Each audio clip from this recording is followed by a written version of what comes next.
Yes, my people, how are we doing? Hello and welcome back to the channel, where today I've got something pretty special in store for you all.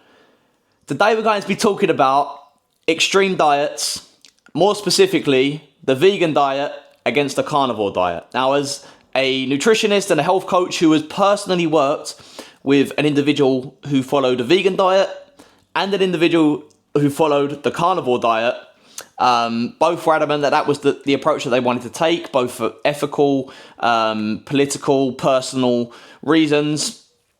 I've seen both sides of the spectrum. I know what works for one, what works for the other, and I know where to find the mid-ground, effectively. So today, that's what we're going to be covering.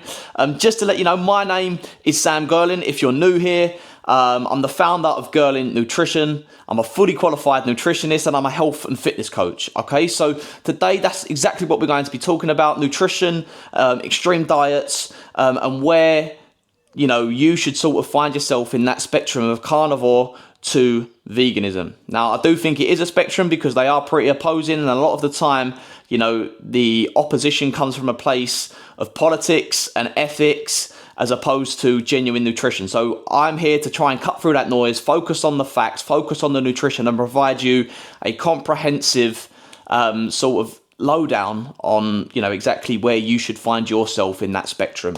Okay, so to make sure I'm covering all the points that I want to, I've got my trusty little laptop here as always. It's always with me in these sort of educational style, high value videos.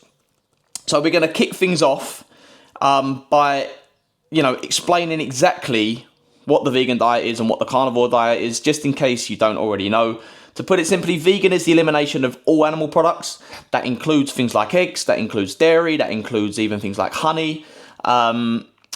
Typical foods that you'll find in the vegan diet are fruits, vegetables, nuts, seeds, beans, legumes, all from plant-derived sources. And the common motivations for this diet are often surrounding, the environment. They're often ethical, but some people really do promote the health benefits of the vegan diet, which there certainly are plenty, but we'll get into that in a moment. There's also religious, considerations, cultural considerations there too. The carnivore diet is pretty much the opposite. So flip the vegan diet on its head and you've got the carnivore diet, where people will only eat animal-derived products. So they're eating things like meat. Some will eat fish, but predominantly they eat meat. They eat eggs, cheeses, dairy, raw milk, these sorts of things. Now, you are seeing sort of variations of the carnivore diet now, where people have started to introduce fruit and honey and these sorts of things too. But at its core, the carnivore diet was purely meat, purely eggs, purely dairy, purely raw milk, these sorts of things, okay? So that is just a really quick little lowdown in exactly what they are. Now we'll get into the pros and cons of both, so we can really draw, a nice and balanced argument. We'll start with the benefits of the vegan diet. Bear with me here, I'm just going to switch screens.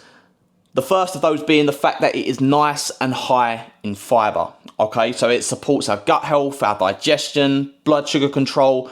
The recommended daily intake of fiber is about 30 grams, but here in the UK and, in most of the Western world, certainly in the US as well, we struggle to get anywhere near 10. So if you're following a diet nice and high in plant-based foods, you're going to be getting really nice and close to that 30 gram recommendation per day. Okay, it's also very rich in antioxidants from those fruits, from those veggies, which, helps us fight inflammation and reduce our oxidative stress. Plenty of anti-inflammatories in plant-based foods.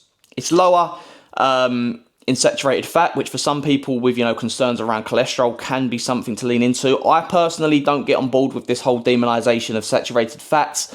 I believe there's certainly a benefit to saturated fat, and it's wrong to pinpoint a single nutrient as the reason for high levels of LDL cholesterol or for heart disease. There are certainly parallels and correlates between the two, but I think it's wrong to demonize that specific nutrient in saturated fats. I think it's got more to do with the foods that come with the saturated fats, if that makes sense. But that's a whole nother topic that we can get into. If you want to see a whole video on saturated fats, let me know in the comments down below. And there's, of course, I wanted to sort of lead this out, but there is, of course, also the ethical and environmental considerations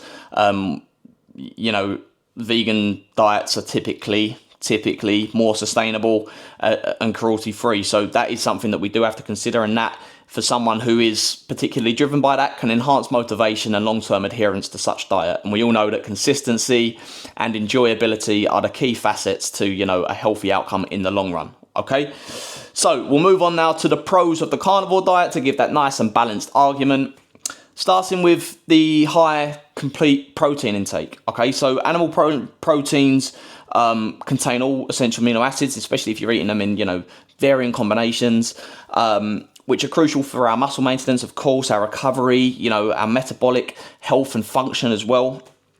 We know that muscle mass is, of course, the cornerstone of our metabolism, and protein is anabolic. It builds muscle. So the more protein and amino acids that we take on, the more muscle mass we have, the higher our metabolism can be.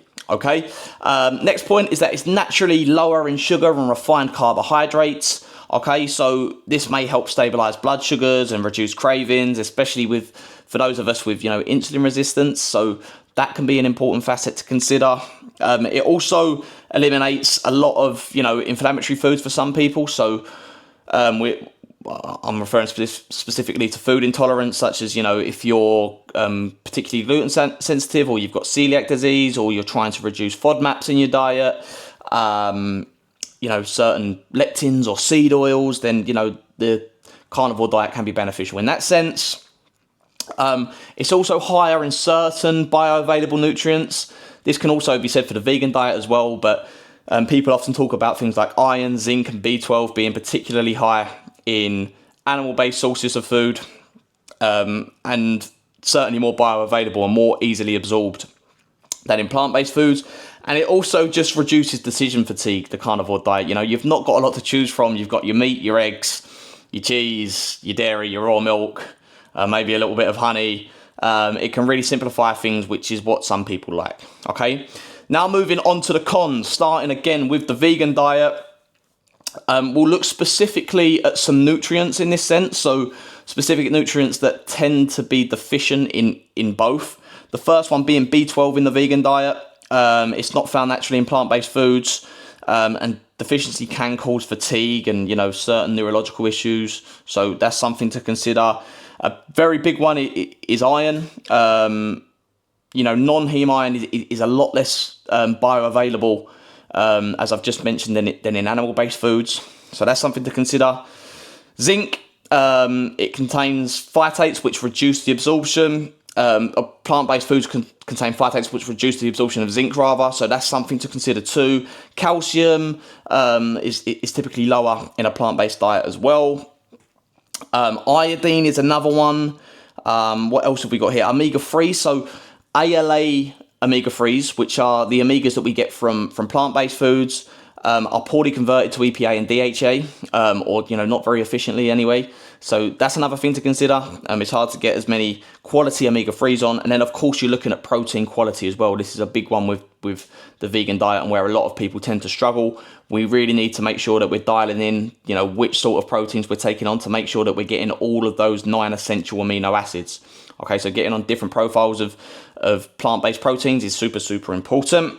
Okay, now let's move on to the risks and deficiencies, or the cons of the carnivore diet. First one being fiber. Again, I've already mentioned the importance of fiber and how much we struggle anyway. So there's a distinct lack of fiber in the plant-based diet, which can really affect our gut health and our bowel movements.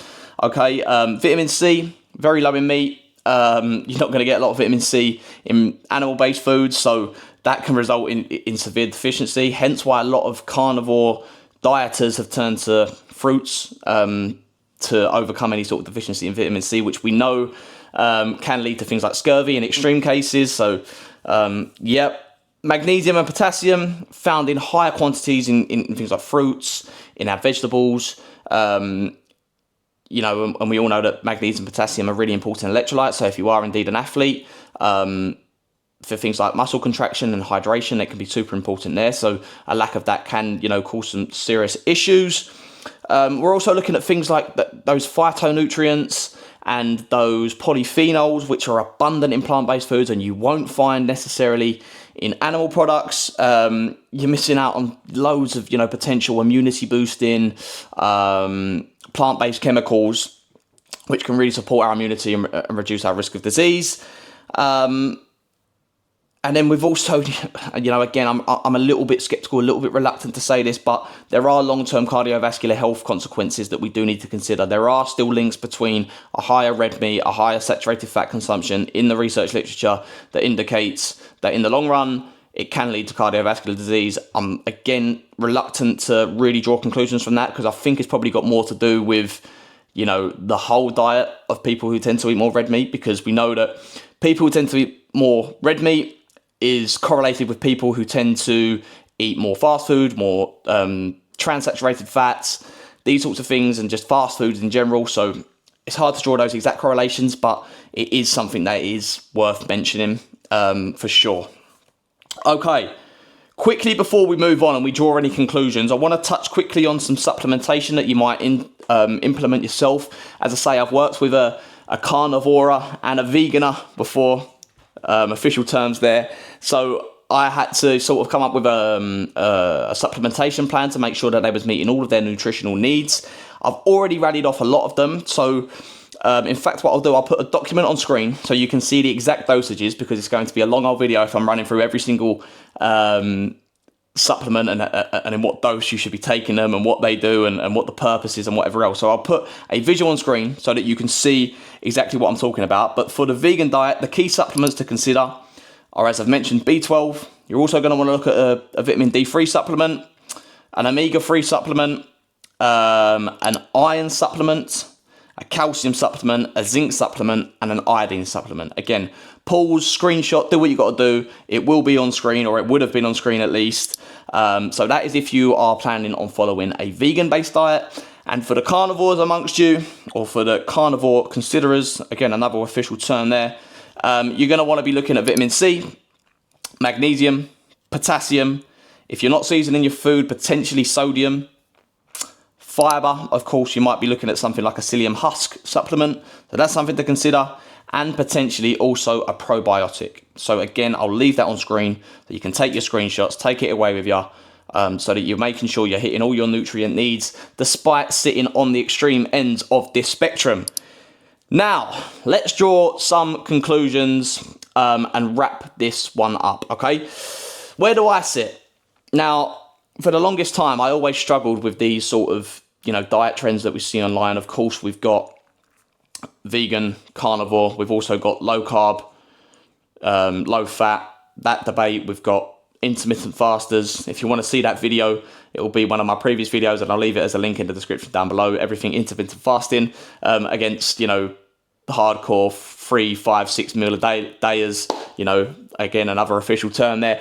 But there's always an extreme, and a lot of the time I think it's wrapped up in, as I've said, politics, ethics, personal agendas, people trying to push products, sell things, social media influencers, incentivized by a big paycheck at the end of their video.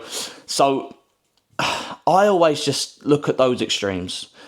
Let's use the vegan and carnivore diet, and I think we've got two ends of the spectrum here. There's lots of benefits of this one, the carnivore diet. There's lots of benefits of this one. We'll ignore the negative. In fact, no, we won't. Lots of benefits to the carnivore diet. Lots of benefits to the vegan diet. The negatives of the vegan diet and the negatives of the carnivore diet are often found, okay, by the opposing end of the spectrum. Okay, so why don't we just bring those contrasts to the middle and find centrality? Okay, find that midpoint, find that balance. A big part of my approach in my program, in my coaching, is wrapped up in this idea of sustainability. Again, I'll put another visual on screen. It's an exclusive from my program. And I've got sort of 5 key components of that sustainability that contribute to that. And one of those is, of course, centrality. And it's what I want to touch on just briefly here today before we wrap things up. Now, centrality is so important to me. I'm just going to find the document so I can reel off the facts for you and reel off the ideas that I have around this, because I think it's really important to consider, and I want you to take something from this today. I have this idea of a meta sort of philosophy. So my what I call my girl in nutrition philosophy is wrapped up in this idea of meta. Now, meta being the bigger picture, of course, in the true sense of the word, but it's also sort of got a acronyminal, I don't know if that's a word, but there's an acronym to META as well for me. The M meaning mindful, so eating consciously without rigidity, but an awareness-based, adaptable and flexible approach to compensate for life's surprises. Okay, so that's the first component, and that really lends to sustainability and of course that centrality. Effectiveness, optimizing for that balance and avoiding extreme diets, focusing on sustainability. I use effective, I was leaning towards efficiency for a while, but effective by definition is something that creates a result that we want, not necessarily a result that saves us time. So we want to be leaning into our goals, which I touch on a lot as well throughout the program.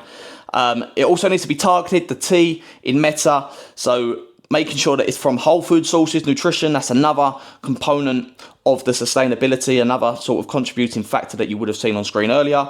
So prioritizing nutrient dense, minimally processed food, making sure it's targeted and aligned with our lifestyle and our goals once more, and integrating nutrition into the 4 other pillars. So that's META, that's how we can achieve that centrality. But I think, it is easy to get caught up in all that. I think that the take-home message here is just to take what you like about the carnivore diet, take what you like about the vegan diet, combine them together, mash them all up, and you've got such a health conducive diet based on whole foods that's going to set you up for success.